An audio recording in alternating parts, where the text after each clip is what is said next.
Lunch বন্ধুরা, লাঞ্চটা যদি বেশ ভালোভাবে হয় তাহলে কিন্তু রাত্রের বেলার খাবার ইচ্ছাটা অনেকটা কম থাকে, এতে অনেকটা হেলদি হয়।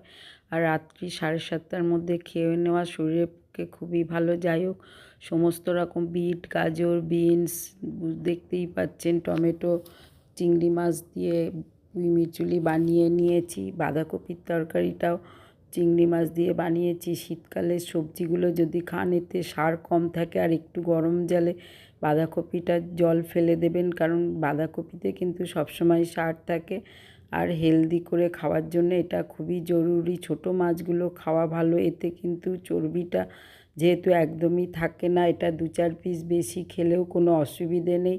পেঁয়াজ টমেটো কষে নিয়ে আমি একটুখানি সর্ষে পোস্ত বাটা দিয়ে দিয়েছি, দিয়ে একটু জল দিয়ে দিয়েছি। একদম মাখা মাখা করে বানিয়ে নেওয়ার ইচ্ছা। সব রান্নাগুলো যদি একটু হেলদি হয় অথচ রিচও বানাতে পারেন, কেবলমাত্র তেলের পরিমাণটা একটু কম রাখলেই হলো। যাই হোক, শীতকালে নানা রকম সবজি এই সময় যদি না খাবেন তো আর কবে খাবেন। তবে দুপুরবেলার দিকেই সব সবজিগুলো ভারী খাবার খাওয়া ভালো, এতে হজমটা ভালো হয়। রাত্রে নানা রকম খেয়ে যেহেতু শুয়ে পড়া হয়, সমস্যা তৈরি হয়, সুতরাং সেক্ষেত্রে একটু মেনটেন করাই ভালো।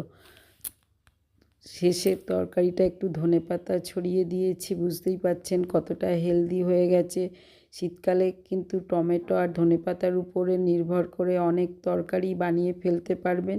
দেখুন সবগুলো রেডি। আমি বাঁধাকপির তরকারি, পুঁই মিরচুলি, চিংড়ি মাছ দিয়ে, এছাড়া আমি একটু মাছ ভাপাও করে নিয়েছি। চলুন মিলিয়ে মিশিয়ে দুবেলার করে নিলেই হলো। চিকেন স্টুটা বানিয়ে নিয়েছি বেশ একটু হেলদি করে আর টেস্টিও কিন্তু রেসিপি। টক দইটা না হলে আমার চলে না প্রথম পাতে। উচ্ছে আলু মাখা, এটা তেতো, রোজ রোজ একটু অন্যরকম করে করলে ভালোই হয়। মাছ ভাজা, মাছের থেকে কতগুলো রেখে দিয়েছি। পুঁই মিরচুলি চিংড়ি মাছ দিয়ে করেছি, দারুণ টেস্টি। বাঁধাকপিটাও বন্ধুরা ড্রাই ঘি গরম মশলা দেওয়া।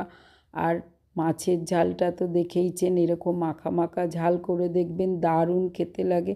আর চিকেন স্টু ইচ্ছা হলে স্টুটা রাত্রিবেলা ঝামেলা ছাড়া হালকা খাওয়া রেখেই দিতে পারেন। ভাত গরম বা রুটি পরোটার সঙ্গে দারুণ লাগে বন্ধুরা। ডিম সেদ্ধ করে নিলে তো কথা নেই। টক দইটা আমার না হলে চলে।